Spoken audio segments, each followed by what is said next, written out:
माननीय प्रधानमंत्री अब राष्ट्र सलामी गारद लाल किले की प्राचीर के सामने से प्रस्थान करते हुए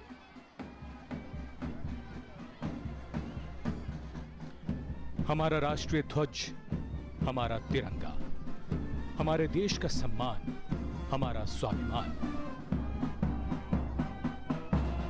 हमारा देश दुनिया का सबसे बड़ा लोकतंत्र है। साधारण पृष्ठभूमि से सार्वजनिक जीवन के शीर्ष तक पहुंचना, ऐसा चमत्कार हमारे देश में होता है।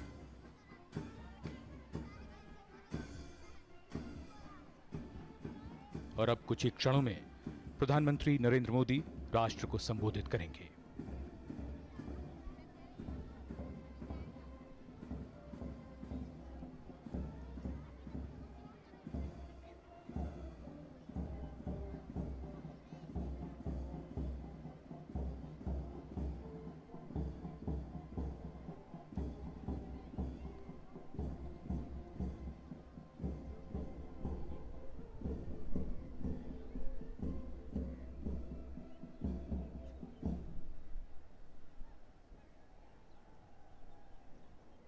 मेरे प्यारे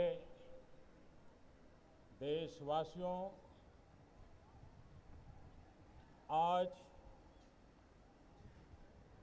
देश और दुनिया में फैले हुए सभी हिंदुस्तानी आज़ादी का पर्व मना रहे हैं।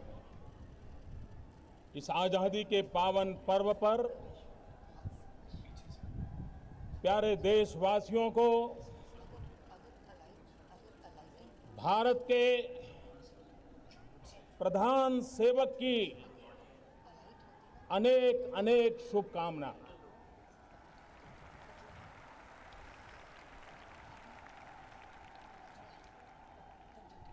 मैं आपके बीच प्रधानमंत्री के रूप में नहीं, प्रधान सेवक के रूप में उपस्थित हूं।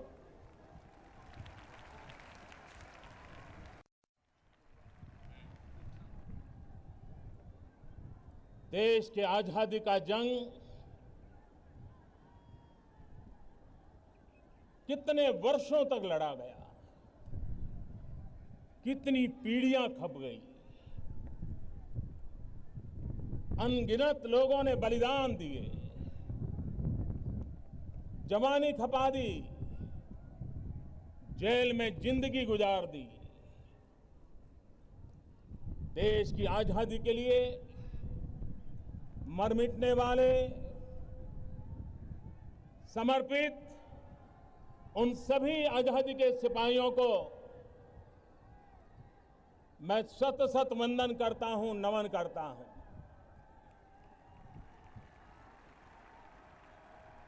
आजादी के इस पावन पर्व पर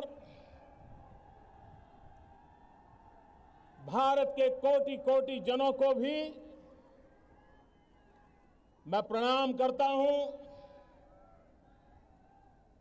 और आजादी के जंग के लिए जिन्होंने कुर्बानियां दी, उनका पुण्य स्मरण करते हुए हम आजादी के इस पावन पर्व पर मां भारती के कल्याण के लिए हमारे देश के गरीब, पीड़ित, दलित, शोषित समाज के पिछड़े हुए सभी लोगों के कल्याण का, उनके लिए कुछ न कुछ कर गुजरने का संकल्प करने का पर्व है। मेरे प्यारे देशवासियों, राष्ट्रीय पर्व राष्ट्रीय चरित्र को निखारने का एक अवसर होता है। राष्ट्रीय पर्व से प्रेरणा लेकर के भारत के राष्ट्रीय चरित्र, जन जन का राष्ट्रीय चरित्र जितना अधिक निखरे, जितना अधिक राष्ट्र के लिए समर्पित हो, हर कार्यकलाप राष्ट्रहित की कसौटी पर कसे जाए, अगर उस प्रकार का जीवन जीने का हम संकल्प करते हैं तो आजादी का पर्व भारत को नई ऊंचाइयों पर ले जाने का एक प्रेरणा पर्व बन सकता है। मेरे प्यारे देशवासियों, यह देश राजनेताओं ने नहीं बनाया है। यह देश शासकों ने नहीं बनाया है। यह देश सरकारों ने भी नहीं बनाया है। यह देश हमारे किसानों ने बनाया है।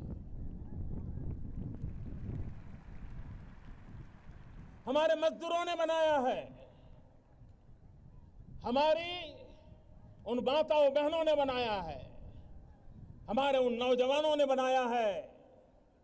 हमारे देश के ऋषियों, मुनियों ने, आचार्यों ने, शिक्षकों ने, वैज्ञानिकों ने, समाज सेवकों ने पीढ़ी दर पीढ़ी कोटि कोटि जनों की तपस्या से आज ये राष्ट्र यहां पहुंचा है। देश के लिए जीवन भर साधना करने वाले ये सभी पीढ़ियां, सभी महानुभाव अभिनंदन के अधिकारी हैं। ये भारत के संविधान की शोभा है। भारत के संविधान का सामर्थ्य है कि छोटे से नगर का गरीब परिवार का एक बालक आज लाल किले की प्राचीर से भारत के तिरंगे झंडे पर उसके सामने सर झुकाने के लिए उसने सौभाग्य प्राप्त किया है। यह भारत के लोकतंत्र की ताकत है। यह भारत के संविधान के रचयिताओं ने दिया हुआ हमें अनमोल सौगात है।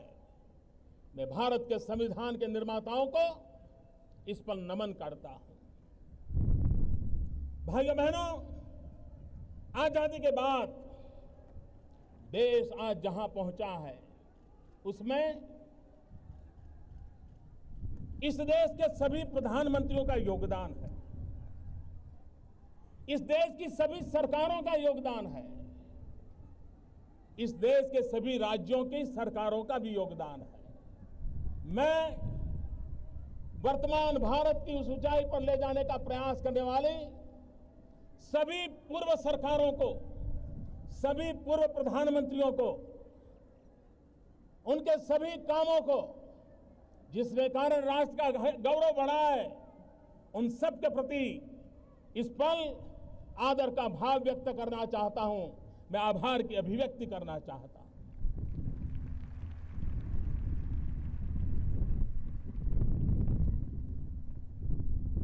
यह देश पुरातन सांस्कृतिक धरोहर की उस नींव पर खड़ा है जहां पर वेद काल में हमें एक ही मंत्र सुनाया जाता है जो हमारी कार्य संस्कृति का परिचय है। हम सीखते आए हैं, पुण्य स्मरण करते आए हैं। संगच्छध्वम संवद्धम संवो मनासी जानताम। हम साथ चले, मिलके चले, मिलके सोचे, मिलके संकल्प करें और मिलकर के हम देश को आगे बढ़ाएं। इस मूल मंत्र को लेकर के 125 करोड़ देशवासियों ने देश को आगे बढ़ाना है। कल ही नई सरकार के प्रथम संसद के सत्र का समापन हुआ। मैं आज गर्व से कहता हूं कि संसद का सत्र हमारी सोच की पहचान है, हमारे इरादों की अभिव्यक्ति है। हम बहुमति के बल पर चलने वाले लोग नहीं हैं। हम बहुमति के बल पर आगे बढ़ना नहीं चाहते हैं। हम सहमति की मजबूत धरातल पर आगे बढ़ना चाहते हैं। संगच्छध्वम। और इसलिए इस पूरे संसद के कार्यकाल को देश ने देखा होगा, सभी दलों का साथ लेकर के, विपक्ष को जोड़ करके, कंधे से कंधा मिलाकर के चलने में हमें अभूतपूर्व सफलता मिली है। और उसका यश सिर्फ प्रधानमंत्री को नहीं जाता है, उसका यश सिर्फ सरकार में बैठे हुए लोगों को नहीं जाता है, उसका यश प्रतिपक्ष को भी जाता है, प्रतिपक्ष के सभी नेताओं को भी जाता है, प्रतिपक्ष के सभी सांसदों को भी जाता है। और लाल किले की प्राचीर से गर्व के साथ मैं इन सभी सांसदों का अभिवादन करता हूं, सभी राजनीतिक दलों का भी अभिवादन करता हूं, जहां सहमति की मजबूत धरातल पर हम राष्ट्र को आगे ले जाने के महत्वपूर्ण निर्णयों कर करके हमने संसद का कल सत्र का समापन किया है। भाइयों बहनों, मैं दिल्ली के लिए आउटसाइडर हूं,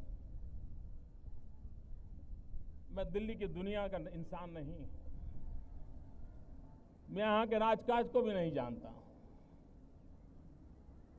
यहां की एलिट क्लास से तो मैं बहुत अछूता रहा हूं, लेकिन एक बाहर के व्यक्ति ने, एक आउटसाइडर ने दिल्ली आकर के पिछले 2 महीने में एक इनसाइडर व्यू लिया तो मैं चौंक गया। ये मंच राजनीति का नहीं है, राष्ट्रनीति का मंच है। और इसलिए मेरी बात को राजनीति के तराजू से न तोला जाए। मैंने पहले ही कहा है, मैं सभी पूर्व प्रधानमंत्री, पूर्व सरकारों का अभिवादन करता हूं जिन्होंने देश को यहां तक पहुंचाया है। मैं बात कुछ और करने जा रहा हूं और इसलिए इसको राजनीति के तराजू से न तोला जाए। मैंने जब दिल्ली आकर के एक इनसाइडर व्यू देखा तो मैंने अनुभव किया, मैं चौंक गया। ऐसा लगा जैसे एक सरकार के अंदर भी दर्जनों अलग अलग सरकारें चल रही है, हर एक की जैसे अपनी अपनी जागीरें बनी हुई हैं। मुझे बिखराव नजर आया, मुझे टकराव नजर आया।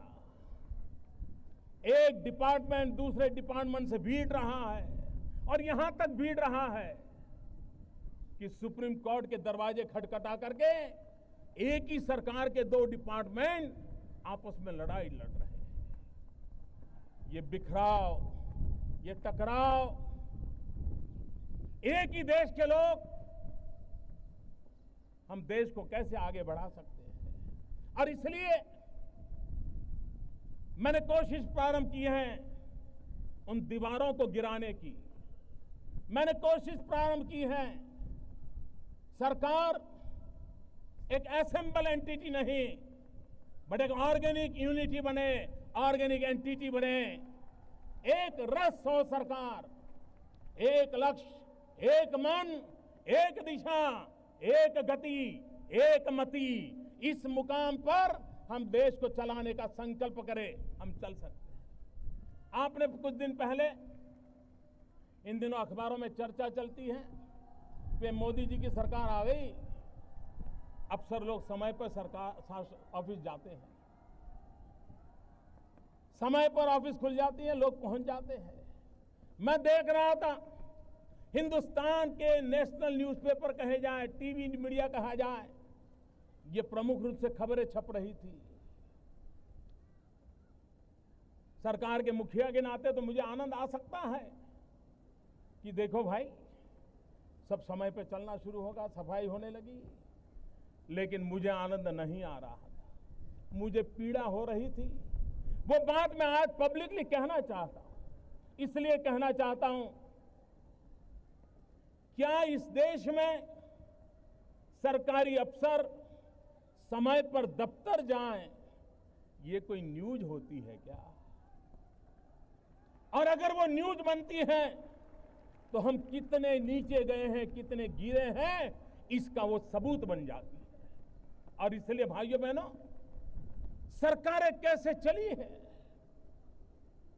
आज वैश्विक स्पर्धा में कोटि कोटि भारतीयों के सपनों को साकार करना होगा, तो ये होती है चलती है से देश नहीं चल सकता।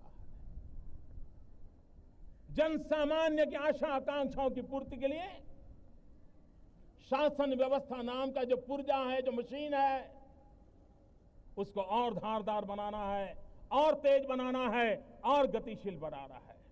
और उस दिशा में हम प्रयास कर रहे हैं। और मैं आपको विश्वास देता हूं मेरे देशवासियों, इतने कम समय से दिल्ली से बाहर से आया हूं, लेकिन मैं देशवासियों को विश्वास दिलाता हूं कि सरकार में बैठे हुए लोगों का सामर्थ्य बहुत है। चपरासी से लेकर कैबिनेट सेक्रेटरी तक हर कोई सामर्थ्यवान है, हर एक की एक शक्ति है, उसका अनुभव है। मैं उन शक्ति को जगाना चाहता हूं, मैं उस शक्ति को जोड़ना चाहता हूं, और उस शक्ति के माध्यम से राष्ट्र कल्याण की गति को तेज करना चाहता हूं, और मैं करके रहूंगा। ये हम पाके रहेंगे, हम करके रहेंगे, ये मैं देशवासियों को विश्वास दिलाना चाहता हूं। और ये मैं 16 मई को नहीं कह सकता था, लेकिन आज 2-2.5 महीने के अनुभव के बाद 15 अगस्त को तिरंगे झंडे की साक्ष्य से कह रहा हूं, ये संभव है, ये होके रहेगा। भाइयों बहनों, क्या देश हमारे जिन महापुरुषों ने आजादी दिलाई, क्या उनके सपनों का भारत बनाने के लिए हमारा भी कोई कर्तव्य है कि नहीं है, हमारा भी कोई राष्ट्रीय चरित्र है कि नहीं है, उस पर हमने गंभीरता से सोचने का समय आ गया है। भाइयों बहनों, कोई मुझे बताए कि हम जो भी कर रहे हैं, दिन भर शाम को कभी अपने आप को पूछा कि मेरे इस काम के कारण मेरे देश के गरीब से गरीब का भला हुआ कि नहीं हुआ, मेरे देश के हितों की रक्षा हुई कि नहीं हुई, मेरे देश के कल्याण के काम में आया कि नहीं आया? क्या 125 करोड़ देशवासियों का मंत्र नहीं होना चाहिए कि जीवन का हर कदम देश हित में होगा? दुर्भाग्य कैसा है, आज देश का एक ऐसा माहौल बना हुआ है, किसी से कोई भी काम लेकर के जाओ तो कहता है इसमें मेरा क्या, वहीं से शुरू करता है, इसमें मेरा क्या। और जब उसको पता चलेगा कि इसमें उसका कुछ नहीं है तो तुरंत बोलता है तो फिर मुझे क्या। ये मेरा क्या और मुझे क्या, इस दायरे से हमें बाहर आना है। हर चीज अपने लिए नहीं होती है, कुछ चीजें देश के लिए भी हुआ करती है। और इसलिए हमारे राष्ट्रीय चरित्र को हमने निखारना है। मेरा क्या, मुझे क्या, उससे ऊपर उठ करके देश हित के हर काम के लिए मैं आया हूं, मैं आगे हूं, ये भाव हमें जगाना है। भाइयों बहनों, आज जब हम बलात्कार की घटनाओं की खबरें सुनते हैं, हमारा माथा शर्म से झुक जाता है। लोग अलग अलग तर्क देते हैं, हर कोई मनोवैज्ञानिक बनकर के अपने बयान देता है, लेकिन भाइयों बहनों, मैं आज इस मंच से मैं उन माताओं और उनके पिताओं से पूछना चाहता हूं, हर मां बाप से पूछना चाहता हूं कि आपके घर में बेटी 10 साल की होती है, 12 साल की होती है, मां और बाप चौकन्ने रहते, हर बार पूछते हैं कहां जा रही हो, कब आओगी, पहुंचने के बाद फोन करना। बेटी को तो सैकड़ों सवाल मां बाप पूछते हैं, लेकिन क्या कभी मां बाप ने अपने बेटे को पूछने की हिम्मत की है?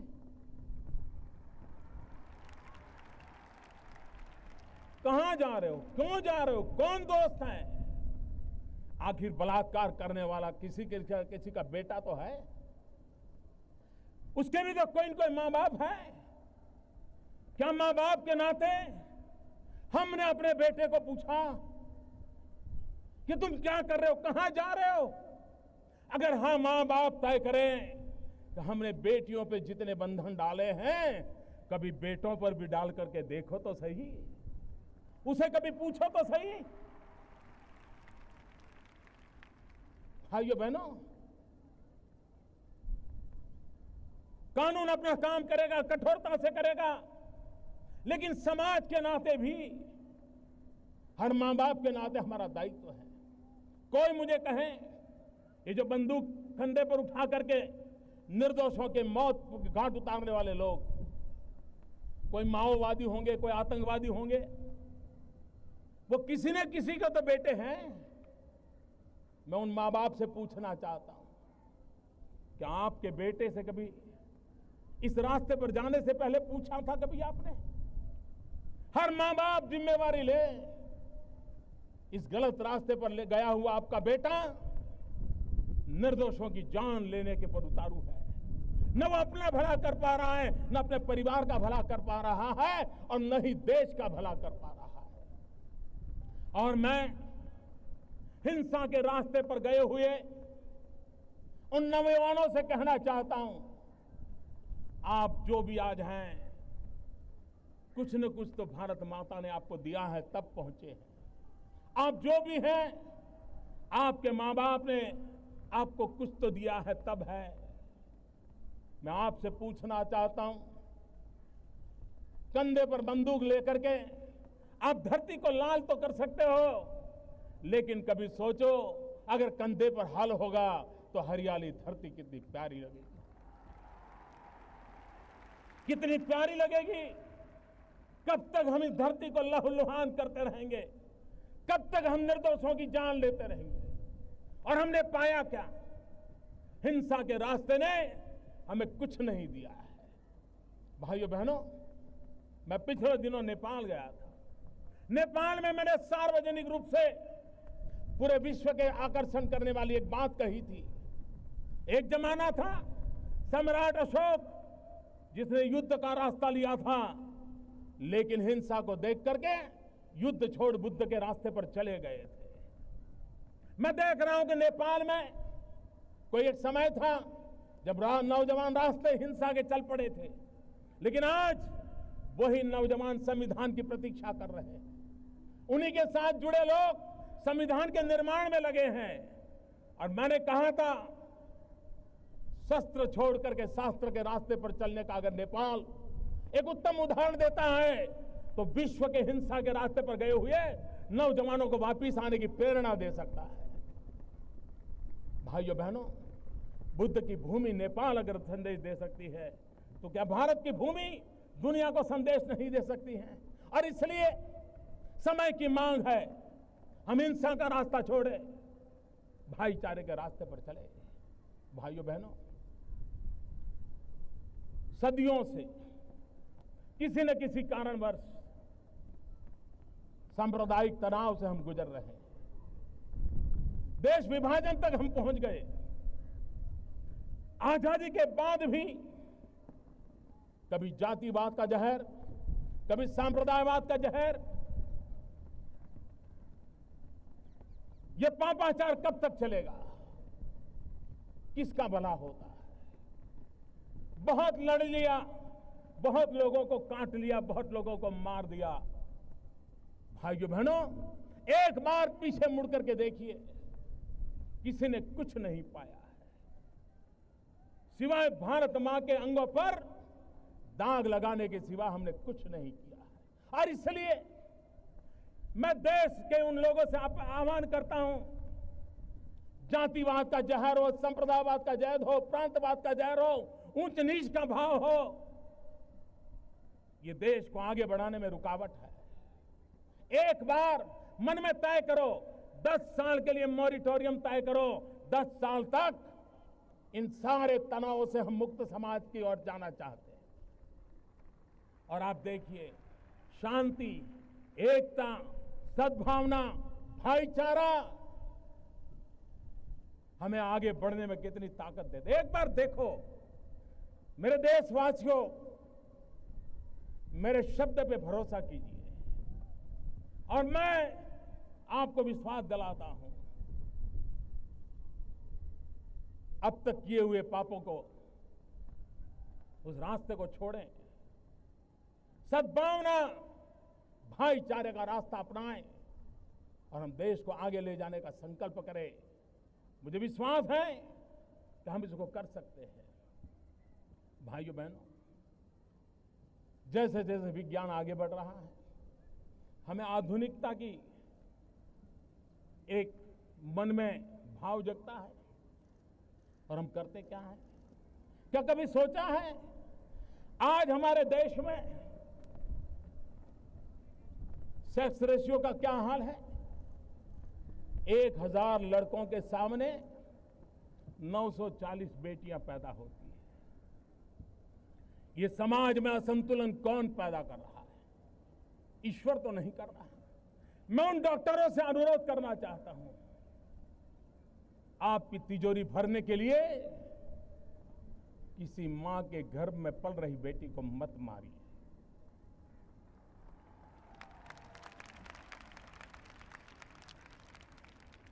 मैं उन माताओं बहनों को कहता हूं कि आप बेटे की आश में बेटियों को बलि मत चढ़ाइए। कभी कभी मां बाप को लगता है बेटा होगा तो बुढ़ापे में काम आएगा। मैं समाज जीवन में काम करने वाला इंसान हूं। मैंने ऐसे परिवार देखे हैं, 5 बेटे हो, 5 के 5 बंगले हो, घर में 10-10 गाड़ियां हो, लेकिन बूढ़ा मां बाप ओल्ड एज होम में रहते हैं, वृद्धाश्रम में रहते हैं। ऐसे परिवार मैंने देखे और ऐसे परिवार भी देखे हैं जहां अकेली बेटी हो, संतान के रूप में वो बेटी अपने सपनों को बलि चढ़ाती है, शादी नहीं करती और बूढ़े मां बाप की सेवा के लिए अपने जीवन को खपा देती है।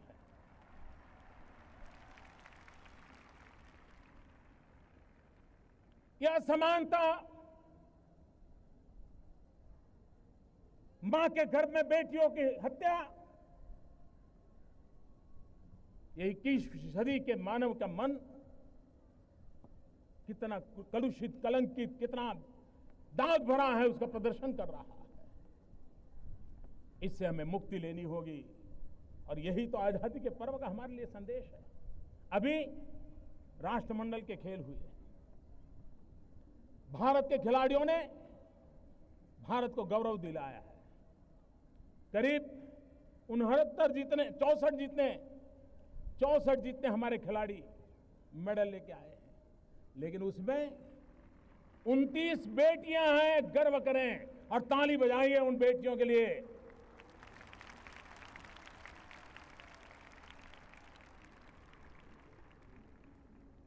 भारत की आन बान शान में हमारी बेटियों का भी योगदान है। हम इसको स्वीकार करें और उसे भी कंधे से कंधा मिला करके हम साथ लेके चले, तो जो समाज जीवन में बुराई आई है, उन बुराइयों से हम मुक्ति पा सकते हैं। और इसलिए भाइयों बहनों, एक सामाजिक चरित्र के नाते, एक राष्ट्रीय चरित्र के नाते हमें उस दिशा में जाना है। भाइयों बहनों, देश को आगे बढ़ाना है तो विकास एक ही रास्ता है, सुशासन एक ही रास्ता है। देश को आगे ले जाने के लिए यही 2 पटरी हैं जो गुड गवर्नेंस एंड डेवलपमेंट, उसी को लेकर के आगे चल सकते हैं और उसी को लेकर के चलने का इरादा लेकर के हम चलना चाहते हैं। मैं जब गुड गवर्नेंस की बात करता हूं तब आप मुझे बताइए, कोई प्राइवेट में नौकरी करता है, उसको पूछोगे तो कहता है मैं जॉब करता हूं। लेकिन जो सरकार में नौकरी करता है उसको पूछोगे तो वो कहता है मैं सर्विस करता हूं। दोनों कमाते हैं, लेकिन एक के लिए जॉब है, एक के लिए सर्विस है। मैं सरकारी सेवा में लगे सभी भाइयों बहनों से प्रश्न पूछता हूं, क्या कहीं ये सर्विस शब्द उसने अपनी ताकत खो तो नहीं दी है, अपनी पहचान खो तो नहीं दी है? सरकारी सेवा में जुड़े हुए लोग जॉब नहीं कर रहे, सेवा कर रहे हैं, सर्विस कर रहे हैं। और इसलिए इस भाव को पुनर्जीवित करना, एक राष्ट्रीय चरित्र के रूप में इसको हमें आगे ले जाना, उस दिशा में हमने आगे बढ़ना है। भाइयों बहनों,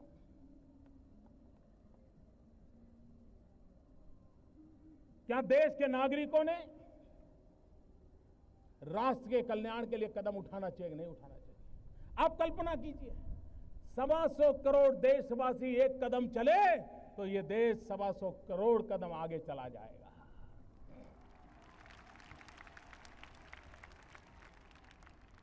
लोकतंत्र ये सिर्फ सरकारों चुनने का सीमित मायना नहीं है।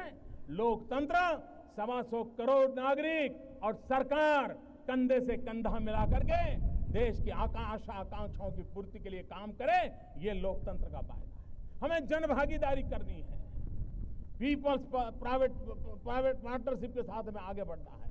हमें जनता को जोड़ करके आगे बढ़ना है, और उस जोड़ने के आगे बढ़ने के लिए आप मुझे बताइए, आज हमारा किसान आत्महत्या क्यों करता है? साहूकार से कर्ज लेता है, कर्ज दे नहीं सकता है, मर जाता है। बेटी की शादी है, गरीब आदमी साहूकार से कर्ज लेता है, कर्ज दे नहीं पाता, जीवन भर मुसीबतों से गुजारता है।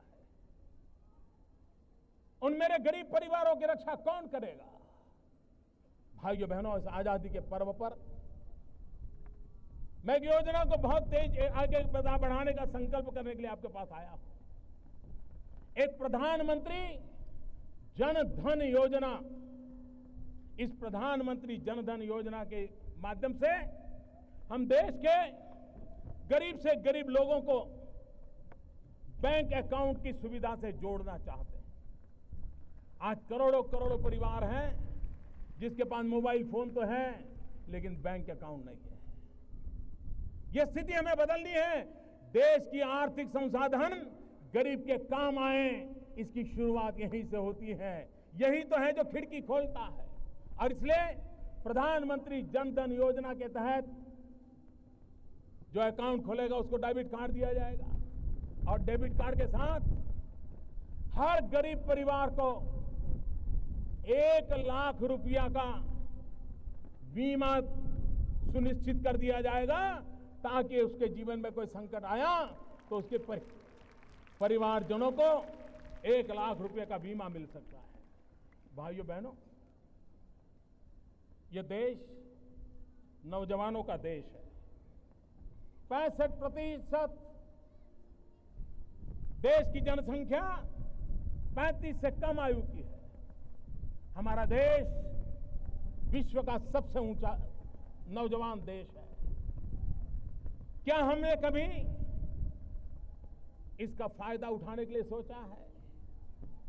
आज दुनिया को स्किल्ड वर्कफोर्स की जरूरत है। आज भारत को भी स्किल्ड वर्कफोर्स की जरूरत है। कभी कभार हम अच्छा ड्राइवर ढूंढते हैं, नहीं मिलता है। प्लम्बर ढूंढते हैं, नहीं मिलता है। अच्छा कुक चाहिए, नहीं मिलता है। नौजवान है, बेरोजगार है, लेकिन हमें चाहिए वैसा नौजवान मिलता नहीं। देश को विकास के लिए और आगे बढ़ाना है तो स्किल डेवलपमेंट ये हमारा मिशन है।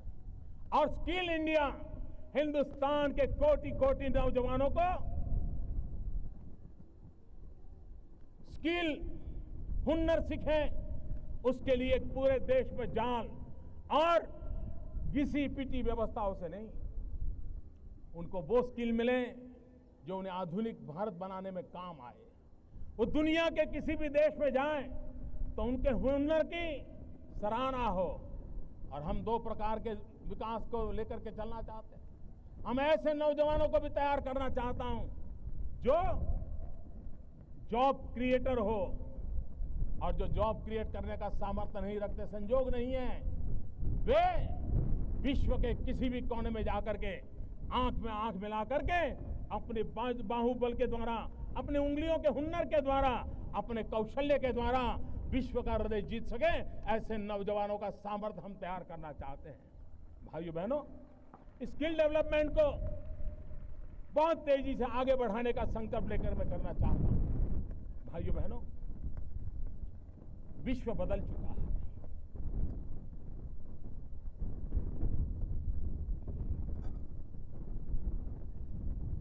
मेरे प्यारे देशवासियों, विश्व बदल चुका है। अब भारत अलग थलग अकेला या एक कोने में बैठकर अपना भविष्य तय नहीं कर सकता। विश्व की आर्थिक व्यवस्थाएं बदल चुकी हैं और इसलिए हम लोगों को भी उसी रूप में सोचना होगा। सरकार ने अभी कई फैसले लिए हैं, बजट में कुछ घोषणाएं की हैं और मैं विश्व को आह्वान करता हूं, विश्व में पहुंचे हुए भारतवासियों को भी आह्वान करता हूं। आज अगर हमें नौजवानों को ज्यादा से ज्यादा रोजगार देना है तो हमें मैन्युफैक्चरिंग सेक्टर को बढ़ावा देना पड़ेगा। इंपोर्ट एक्सपोर्ट की जो स्थिति है उसको संतुलन पैदा करना हो तो हमें मैन्युफैक्चरिंग सेक्टर पर बल देना होगा। हमारे नौजवानों की जो विधा है, सामर्थ्य है, उसको अगर काम में लाना है तो हमें मैन्युफैक्चरिंग की ओर जाना पड़ेगा और इसके लिए हिंदुस्तान की भी पूरी ताकत लगे, लेकिन विश्व की शक्तियों को भी हम निमंत्रण देते हैं। और इसलिए मैं आज लाल किले की प्राचीर से विश्व भर में लोगों से कहना चाहता हूं, कम मेक इन इंडिया, आइए हिंदुस्तान में निर्माण कीजिए। दुनिया के किसी भी देश में जाकर के बेचिए, लेकिन निर्माण यहां कीजिए, मैन्युफैक्चर यहां कीजिए। हमारे पास स्किल है, टैलेंट है, डिसिप्लिन है, कुछ कर गुजरने का इरादा है। हम विश्व को एक सानुकूल अवसर देना चाहते हैं कि आइए कम मेक इन इंडिया, और हम विश्व को कहें इलेक्ट्रिकल से लेकर के इलेक्ट्रॉनिक तक come make in India, chemicals के लेकर के फार्मास्यूटिकल तक come make in India, automobile से लेकर के एग्रो वैल्यू एडिशन तक come make in India, paper हो या plastic come make in India, some satellite हो या submarine come make in India. ताकत है हमारे देश में, आइए मैं निमंत्रण देता हूं। और भाइयों बहनों, मैं देश के नौजवानों को भी एक आह्वान करना चाहता हूं, विशेष करके उद्योग क्षेत्र में लगे हुए छोटे छोटे लोगों को आह्वान करना चाहता हूं। मैं देश के टेक्निकल एजुकेशन से जुड़े हुए नौजवानों को आह्वान करना चाहता हूं। जैसे मैं विश्व को कहता हूं मेक इन इंडिया, मैं देश के नौजवानों को कहता हूं, हमारा सपना होना चाहिए कि दुनिया के हर कोने में ये बात पहुंचनी चाहिए, मेड इन इंडिया। ये हमारा सपना होना चाहिए। क्या मेरे देश के नौजवान देश सेवा करने के लिए सिर्फ भगत सिंह की तरह फांसी पर ही लटकना अनिवार्य है? भाइयों बहनों, लाल बहादुर शास्त्री जी ने जय जवान जय किसान एक साथ मंत्र दिया था। जवान जो सीमा पर अपना सर दे देता है, उसी की बराबरी में जय जवान कहा था। क्यों? क्योंकि अन्न के भंडार भर करके मेरा किसान भारत मां की उतनी ही सेवा करता है जैसे जवान भारत मां की रक्षा करता है। ये भी देश सेवा है। अन्न के भंडार भरना ये भी किसान की सबसे बड़ी देश सेवा है। और तभी तो लाल बहादुर शास्त्री ने जय जवान जय किसान कहा था। भाइयों बहनों, मैं नौजवानों से कहना चाहता हूं, आपके रहते हुए छोटी मोटी चीजें हमें दुनिया से इंपोर्ट क्यों करनी पड़े? क्या मेरे देश के नौजवान ये तय कर सकते हैं वो जरा रिसर्च करें, ढूंढें कि भारत कितने प्रकार की चीजों को इंपोर्ट करता है और वो फैसला करें कि मैं अपने छोटे छोटे काम के द्वारा, उद्योग के द्वारा, मेरा छोटा ही कारखाना क्यों ना हो, लेकिन मेरे देश को इंपोर्ट करने वाली कम से कम एक चीज मैं ऐसी बनाऊंगा कि मेरे देश को कभी इंपोर्ट ना करना पड़े। इतना ही नहीं, मेरा देश एक्सपोर्ट करने की स्थिति में आए। अगर हिंदुस्तान के लाखों नौजवान एक एक आइटम लेकर के बैठ जाएं, भारत दुनिया में एक्सपोर्ट करने वाला देश बन सकता है। और इसलिए मेरा आग्रह है नौजवानों से, विशेष करके छोटे मोटे उद्योगकारों से, दो बातों में कॉम्प्रोमाइज न करें। एक, जीरो डिफेक्ट, दूसरा जीरो इफेक्ट। हम वो मैन्युफैक्चरिंग करें जिसमें जीरो डिफेक्ट हो, ताकि दुनिया के बाजार से कभी वापस ना आए, और हम वो मैन्युफैक्चरिंग करें जिससे जीरो इफेक्ट हो, पर्यावरण पर इसका कोई नेगेटिव इफेक्ट ना हो। जीरो डिफेक्ट, जीरो इफेक्ट के साथ मैन्युफैक्चरिंग सेक्टर का सपना लेकर के अगर हम आगे चलते हैं तो मुझे विश्वास है मेरे भाइयों बहनों कि जिस काम को लेकर के हम चल रहे हैं उस काम को पूरा करेंगे। भाइयों बहनों, पूरे विश्व में हमारे देश के नौजवानों ने भारत की पहचान को बदल दिया है। विश्व भारत को क्या जानता था? ज्यादा नहीं, अभी 25-30 साल पहले तक दुनिया के कई कोने से ऐसे थे जो हिंदुस्तान के लिए यही सोचते थे, तो ये तो सपेरों का देश है, ये सांप का खेल करने वाला देश है, काले जादू वाला देश है। भारत की सच्ची पहचान दुनिया तक पहुंची नहीं थी। लेकिन भाइयों बहनों, हमारे 20, 22, 24 साल के नौजवान जो कंप्यूटर पर उंगलियां घुमाते घुमाते दुनिया को चकित कर दिया। विश्व में भारत की एक नई पहचान बनाने का रास्ता हमारे आईटी प्रोफेशन के नौजवानों ने कर दिया। अगर ये ताकत हमारे देश में है, क्या देश के लिए हम कुछ सोच सकते हैं? और इसलिए हमारा सपना है डिजिटल इंडिया। जब मैं डिजिटल इंडिया कहता हूं तब ये बड़े लोगों की बात नहीं है, ये गरीब के लिए है। अगर ब्रॉडबैंड कनेक्टिविटी से हिंदुस्तान के गांव जुड़ते हैं और गांव के आखिरी छोर की स्कूल में अगर हम लॉन्ग डिस्टेंस एजुकेशन दे सकते हैं, आप कल्पना कर सकते हैं कि हमारे उन गांव के बच्चों को कितनी अच्छी शिक्षा मिलेगी।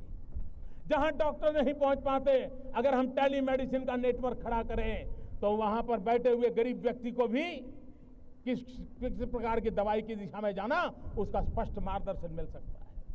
सामान्य मानवी की रोजमर्रा की चीजें आपके हाथ में मोबाइल फोन है। हिंदुस्तान के नागरिकों के पास बहुत बड़ी तादाद में मोबाइल कनेक्टिविटी है, लेकिन क्या ये मोबाइल गवर्नेंस की तरफ हम जा सकते हैं?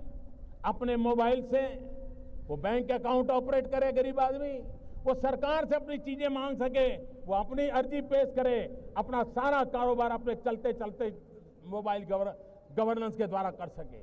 और ये अगर करना है तो हमें डिजिटल इंडिया की ओर जाना है, और डिजिटल इंडिया की तरफ जाना है तो इसके साथ हमारा ये भी सपना है कि हम आज बहुत बड़ी मात्रा में विदेशों से इलेक्ट्रॉनिक गुड इंपोर्ट करते हैं। आपको हैरानी होगी भाइयों बहनों, ये टीवी, ये मोबाइल फोन, ये आईपैड, ये जो इलेक्ट्रॉनिक गुड हम लाते हैं, देश के लिए पेट्रोलियम पैदाशों को लाना अनिवार्य है। डीजल और पेट्रोल लाते हैं, तेल लाते हैं, उसके बाद दूसरे नंबर पर हमारा इलेक्ट्रॉनिक गुड इंपोर्ट पर खड़ा हुआ है। अगर हम डिजिटल इंडिया का सपना लेकर के इलेक्ट्रॉनिक गुड के मैन्युफैक्चरिंग के लिए चल पड़े और हम कम से कम स्वनिर्भर बन जाए तो देश की तिजोरी को कितना बड़ा लाभ हो सकता है। और इसलिए हम इस डिजिटल इंडिया को लेकर के जब आगे चलना चाहते हैं तब e governance, easy governance, effective governance है और इकोनॉमिकल गवर्नेंस है। ई गवर्नेंस के माध्यम से गुड गवर्नेंस की ओर जाने का रास्ता है। कि एक जमाना तक कहा जाता था कि रेलवे देश को जोड़ती है, ऐसा कहा जाता था। मैं कहता हूं आज आईटी देश के जन जन को जोड़ने का ताकत रखती हैं। और इसलिए हम डिजिटल इंडिया के माध्यम से आईटी के धरातल पर यूनिटी का मंत्र को साकार करना चाहते हैं। भाइयों बहनों, अगर हम इन चीजों को लेकर के चलते हैं तो मुझे विश्वास है कि डिजिटल इंडिया विश्व की बराबरी करने की एक ताकत के साथ खड़ा हो जाएगा। हमारे नौजवानों में वो सामर्थ्य है, उनको ये अवसर दे रहा है। भाइयों बहनों, हम टूरिज्म को बढ़ावा देना चाहते हैं। टूरिज्म से गरीब व्यक्ति को रोजगार मिलता है। चना बेचने वाला भी कमाता है, ऑटो रिक्शा वाला भी कमाता है, पकोड़े बेचने वाला भी कमाता है, अरे चाय बेचने वाला भी कमाता है। और जब चाय बेचने वाले की बात आती है तो मुझे जरा अपनापन महसूस होता है। टूरिज्म के कारण गरीब से गरीब व्यक्ति को रोजगार मिलता है। लेकिन टूरिज्म के अंदर बढ़ावा देने में भी और एक राष्ट्रीय चरित्र के रूप में भी हमारे सामने सबसे बड़ी रुकावट है हमारे चारों तरफ दिखाई दे रही गंदगी। क्या आजादी के बाद, इतने सालों के बाद, 21वीं सदी के 1.5 दशक के दरवाजे पर खड़े हैं, तब क्या अब भी हम गंदगी में जीना चाहते हैं? मैंने यहां सरकार में आकर के पहला काम सफाई का शुरू किया। लोगों को आश्चर्य हुआ, क्या ये प्रधानमंत्री का काम है? लोगों को लगता होगा प्रधानमंत्री के लिए छोटा काम होगा, मेरे लिए बहुत बड़ा काम है। सफाई करना ये बहुत बड़ा काम है। क्या हमारा देश स्वच्छ नहीं हो सकता है? अगर 125 करोड़ देशवासी तय कर लें कि मैं कभी गंदगी नहीं करूंगा, तो दुनिया की कौन सी ताकत है जो हमारे शहर गांव को आकर के गंदा कर सके? क्या इतना सा संकल्प नहीं कर सकते? भाइयों बहनों, 2019 में महात्मा गांधी के 150वीं जयंती आ रही है। महात्मा गांधी की 150वीं जयंती हम कैसे मनाएं? महात्मा गांधी जिन्होंने हमें आजादी दी, इतना बड़े देश को दुनिया के अंदर इतना सम्मान दिलाया, वो महात्मा गांधी को हम क्या दें? भाइयों बहनों, महात्मा गांधी को सबसे प्रिय था सफाई, स्वच्छता। क्या हम तय करें कि 2019 जब महात्मा गांधी की 150वीं जयंती बनाएंगे, हमारा गांव, हमारा शहर, हमारा गली, हमारा मोहल्ला, हमारी स्कूल, हमारे मंदिर, हमारी अस्पताल, सभी क्षेत्र गंदगी का नामो निशान नहीं रहने देंगे? ये सरकार से होता नहीं है, जन भागीदारी से होता है, और ये काम हम सबको मिलकर के करना है। भाइयों बहनों, 21वीं सदी में हम जी रहे हैं। क्या कभी हमारे मन को पीड़ा हुई?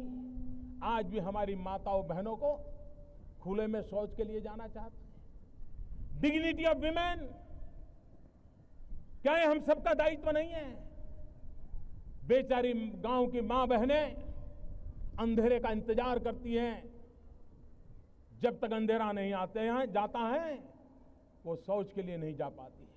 उसके शरीर को कितनी पीड़ा हो गई होगी, कितनी बीमारियों की जड़ें उसमें से शुरू होती होगी। क्या हमारी मां बहनों की इज्जत के लिए हम कम से कम शौचालय का प्रबंध नहीं कर सकते हैं?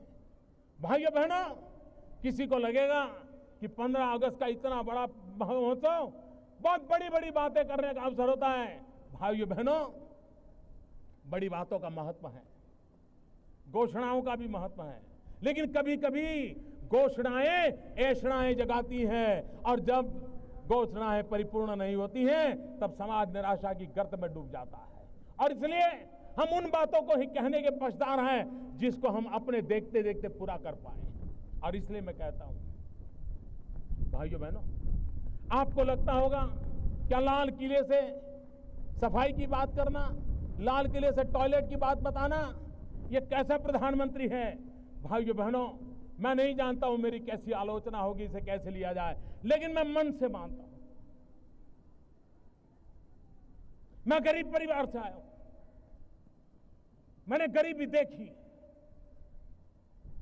और गरीब को इज्जत मिले, इसकी शुरुआत यहीं से होती है। और इसलिए स्वच्छ भारत का एक अभियान इसी 2 अक्टूबर से मुझे आरंभ करना है, और 4 साल के भीतर भीतर हम इस काम को आगे बढ़ाना चाहते हैं। और एक काम तो मैं आज ही शुरू करना चाहता हूं, और वो है हिंदुस्तान की सभी स्कूलों में टॉयलेट हो, बच्चियों के लिए अलग टॉयलेट हो, तभी तो हमारी बच्चियां स्कूल छोड़ करके भागेगी नहीं। और मैं एमपी लेड फंड का जो उपयोग कर रहे हैं हमारे सांसद, उनसे आग्रह करता हूं, 1 साल के लिए आपका धन स्कूलों में टॉयलेट बनाने के लिए खर्च कीजिए। सरकार अपना बजट टॉयलेट बनाने में खर्च करे।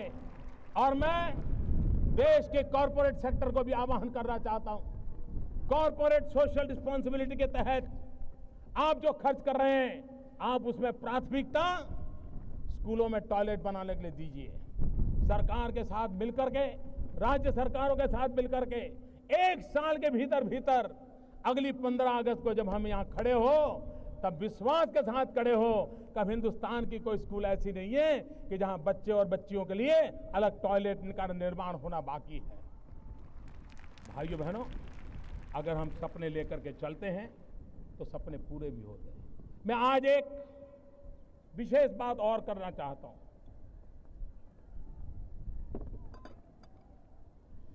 भाइयों बहनों, देश हित की चर्चा करना, देश हित के विचारों को देना, इसका अपना महत्व है।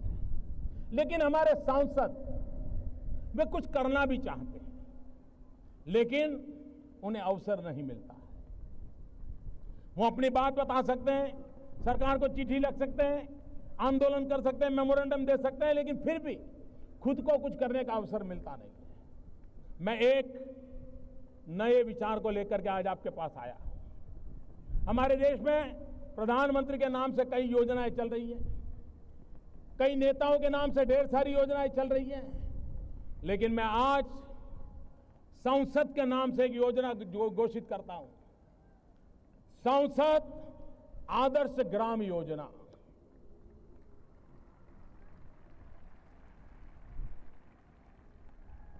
हम कुछ पैरामीटर तय करेंगे और मैं सांसदों से आग्रह करता हूं कि वो अपने इलाके में 3000 से 5000 के बीच का कोई भी गांव पसंद कर ले और कुछ पैरामीटर तय हो, वहां की स्थल काल परिस्थिति के अनुसार, वहां की शिक्षा, वहां का स्वास्थ्य, वहां की सफाई, वहां के गांव का माहौल, गांव में ग्रीनरी, गांव का मेलजोल, कई पैरामीटर अपन तय करेंगे। और हर सांसद 16 तक अपने इलाके में एक गांव को आदर्श गांव बनाए। इतना तो कर सकते हैं ना भाई, करना चाहिए ना। देश बनाना है तो गांव से शुरू करें, एक गांव आदर्श बनाएं। और मैं 2016 का टाइम इसलिए देता हूं कि नई योजना है, लागू करने में, योजना बनाने में कभी समय लगता है। और 16 के बाद जब 2019 में वो चुनाव के लिए जाए, उसके पहले और 2 गांवों को करे। और 2019 के बाद हर सांसद 5 साल के कार्यकाल में कम से कम 5 आदर्श ग्राम अपने इलाके में बनाए। जो शहरी क्षेत्र के एमपी हैं, उनसे भी मेरा आह्वान है, वे भी एक गांव पसंद करें। जो राज्यसभा के एमपी हैं, उनसे भी मेरा आग्रह है, वे भी एक गांव पसंद करें। हिंदुस्तान के हर जिले में एक अगर आदर्श गांव बना करके हम देते हैं तो सभी अगल बगल के गांवों को खुद को उस दिशा में जाने का मन कर जाएगा। एक मॉडल गांव बना करके देखें, व्यवस्थाओं से भरा हुआ गांव बना करके देखें। और मैं 11 अक्टूबर जयप्रकाश नारायण जी की जन्म जयंती है। 11 अक्टूबर को जयप्रकाश नारायण जी की जन्म जयंती पर इस सांसद आदर्श ग्राम योजना की कंप्लीट ब्लूप्रिंट सभी सांसदों के सामने रख दूंगा, सभी राज्य सरकारों के सामने रख दूंगा। और मैं राज्य सरकारों से भी आग्रह करता हूं कि आप भी इस योजना के माध्यम से अपने राज्य में जो अनुकूलता हो, वैसे सभी विधायकों के लिए एक आदर्श ग्राम बनाने का संकल्प करिए। आप कल्पना कर सकते हैं, देश के सभी विधायक एक आदर्श ग्राम बनाए, सभी सांसद एक आदर्श ग्राम बनाएं। देखते ही देखते हिंदुस्तान के हर ब्लॉक में एक आदर्श ग्राम तैयार हो जाएगा, जो हमें गांव की सुख सुविधा को बदलाव लाने के लिए हमें प्रेरणा दे सकता है, हमें नई दिशा दे सकता है। और इसलिए इस सांसद ग्राम योजना के तहत हम आगे बढ़ना चाहते हैं। भाइयों बहनों, जब से हमारी सरकार बनी है तब से अखबारों में, टीवी में एक चर्चा चल रही है, प्लानिंग कमीशन का क्या होगा। मैं समझता हूं कि जिस समय प्लानिंग कमीशन का जन्म हुआ, योजना आयोग का जन्म हुआ, उस समय की जो स्थितियां थी, उस समय की जो आवश्यकताएं थी, उसके आधार पर उसकी रचना की गई। और पिछले इन वर्षों में योजना आयोग ने अपने तरीके से राष्ट्र के विकास में उचित योगदान किया है। मैं इसका आदर करता हूं, गौरव करता हूं, सम्मान करता हूं, सत्कार करता हूं। लेकिन अब देश की अंदरूनी स्थिति भी बदली हुई है, वैश्विक परिवेश भी बदला हुआ है, आर्थिक गतिविधि का केंद्र सरकारें नहीं रही हैं, उसका दायरा बहुत फैल चुका है। राज्य सरकारें विकास के केंद्र में आ रही है और मैं इसको अच्छी निशानी मानता हूं। भारत को आगे ले जाना है तो राज्यों को आगे ले जाकर के ही होने वाला है। भारत के फेडरल स्ट्रक्चर की अहमियत पिछले 60 साल में जितनी थी, उससे ज्यादा आज के युग में है। हमारे संघीय ढांचे को मजबूत बनाना, हमारे संघीय ढांचे को चेतनवंत बनाना, हमारे संघीय ढांचे को विकास की धरोहर के रूप में काम लेना, मुख्यमंत्री और प्रधानमंत्री की एक टीम फॉर्मेशन हो, केंद्र और राज्य की एक टीम हो, ये टीम बनकर के आगे चले, तो इस काम को अब प्लानिंग कमीशन के नए रंग रूप से सोचना पड़ेगा। और इसलिए लाल किले की प्राचीर से एक बहुत बड़ी चली आ रही पुरानी व्यवस्था में उसका कायाकल्प भी करने की जरूरत है, उसमें बहुत बदलाव करने की आवश्यकता है। और कभी कभी पुराने घर के रिपेयरिंग में खर्चा ज्यादा होता है, लेकिन संतोष नहीं होता है, फिर मन करता है अच्छा है कि नया ही घर बनाते हैं। और इसलिए बहुत ही कम समय के भीतर योजना आयोग के स्थान पर एक क्रिएटिव थिंकिंग के साथ राष्ट्र को आगे ले जाने की दिशा, पब्लिक प्राइवेट पार्टनरशिप की दिशा, संसाधनों का ऑप्टिमम यूटिलाइजेशन, प्राकृतिक संसाधनों का ऑप्टिमम यूटिलाइजेशन, देश की युवा शक्ति के सामर्थ्य का उपयोग, राज्य सरकारों की आगे बढ़ने की इच्छाओं को बल देना, राज्य सरकारों को ताकतवर बनाना, संघीय ढांचे को ताकतवर बनाना, ऐसा नए रूप रंग के साथ, नया शरीर, नई आत्मा के साथ, नई सोच के साथ, नई दिशा के साथ, नए विश्वास के साथ एक नए इंस्टीट्यूशन को हम निर्माण करेंगे। और बहुत ही जल्द योजना आयोग की जगह पर ये नई इंस्टीट्यूट काम करे, उस दिशा में हम आगे बढ़ने वाले हैं। भाइयों बहनों, आज 15 अगस्त महर्षि अरविंद का भी जन्म जयंती का पर्व है। महर्षि अरविंद ने एक क्रांतिकारी से निकल करके योग गुरु की अवस्था को प्राप्त किया था। उन्होंने भारत के भाग्य के लिए कहा था कि मुझे विश्वास है भारत की दैविक शक्ति, भारत की आध्यात्मिक विरासत विश्व कल्याण के लिए अहम भूमिका निभाएगा। इस प्रकार के भाव महर्षि अरविंद ने व्यक्त किए थे। मेरी महापुरुषों की बातों में बड़ी श्रद्धा है, मेरी त्यागी तपस्वी ऋषि और मुनियों की बातों में बड़ी श्रद्धा है।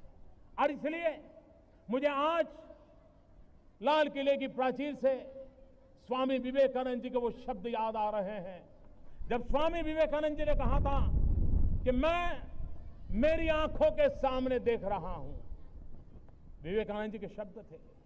मैं मेरी आंखों के सामने देख रहा हूं कि फिर एक बार मेरी भारत माता जाग उठी है। मेरी भारत माता जगत गुरु के स्थान पर विराजमान होगी।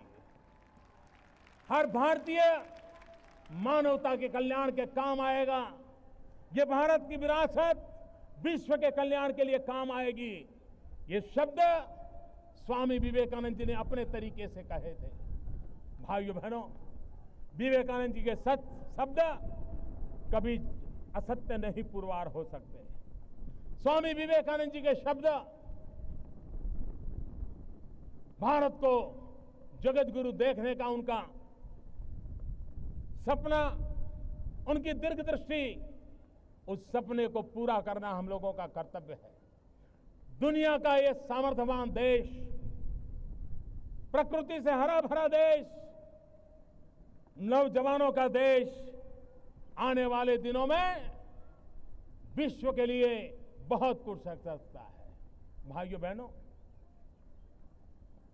लोग विदेश की नीतियों के संबंध में चर्चा करते हैं। मैं साफ मानता हूं,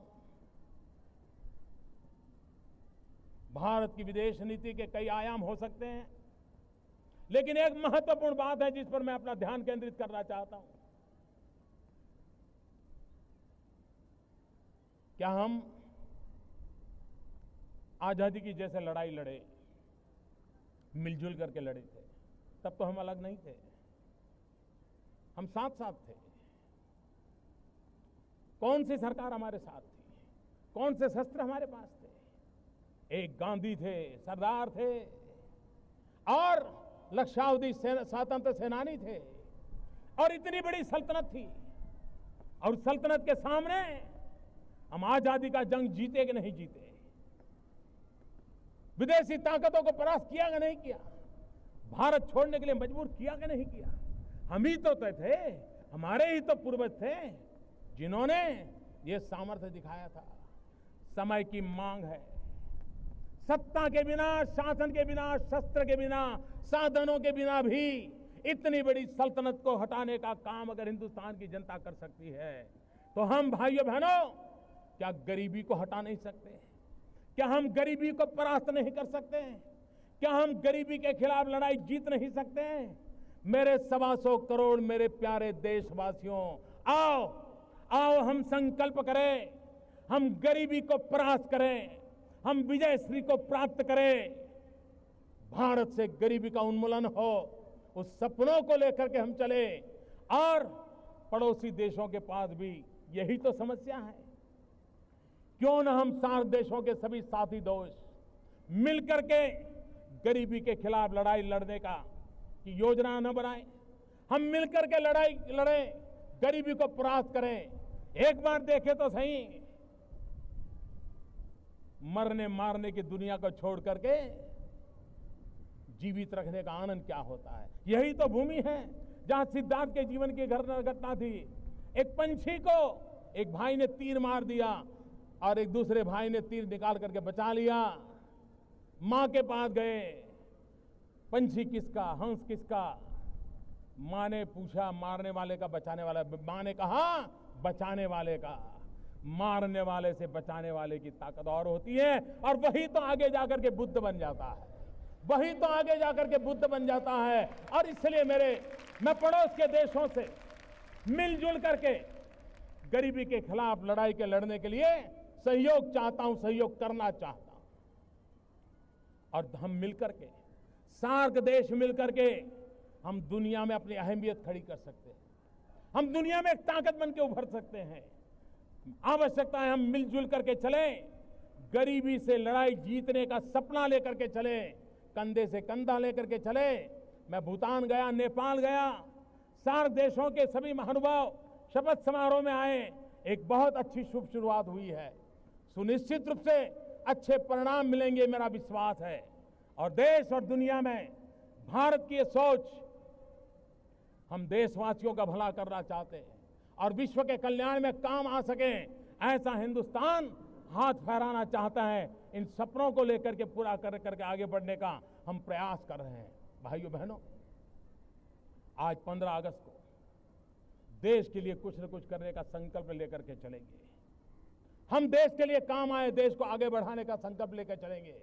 और मैं आपको विश्वास दिलाता हूं भाइयों बहनों, मैं मेरे सरकार के साथियों को भी कहता हूं, अगर आप 12 घंटे काम करोगे तो मैं 13 घंटे करूंगा, अगर आप 14 घंटे काम करोगे तो मैं 15 घंटे करूंगा। क्यों? क्योंकि मैं प्रधानमंत्री नहीं, प्रधान सेवक के रूप में आपके बीच आया हूं। मैं शासक के रूप में नहीं, सेवक के रूप में सरकार लेकर के आया हूं। और भाइयों बहनों, मैं विश्वास दिलाता हूं, यह देश उसकी एक नियति है, विश्व कल्याण की नियति है। ये विवेकानंद जी ने कहा था, यह नियति को पूर्ण करने के लिए ये भारत का जन्म हुआ है, यह हिंदुस्तान का जन्म हुआ है। इसकी परिपूर्ति के लिए 125 करोड़ देशवासियों ने तन मन से मिलकर के राष्ट्र के कल्याण के लिए आगे बढ़ना है। मैं फिर एक बार देश के सुरक्षा बलों को, देश के अर्धसैनिक बलों को, देश के सभी सिक्योरिटी फोर्सेस को मां भारती की रक्षा के लिए उनकी तपस्या, त्याग, उनके बलिदान, उनका गौरव करता हूं। और मैं देशवासियों को कहता हूं, राष्ट्रयाम जागरयाम वयम, eternal vigilance is the price of liberty. हम जागते रहो, सेना जाग रही है, हम भी जागते रहें और देश नए कदम की ओर आगे बढ़ता रहे। इसी एक संकल्प के साथ आगे बढ़ना है। सभी मेरे साथ पूरी ताकत से बोलिए, भारत माता की, भारत माता की, भारत माता की जय हिंद, जय हिंद, जय हिंद, वंदे वंदे वंदे।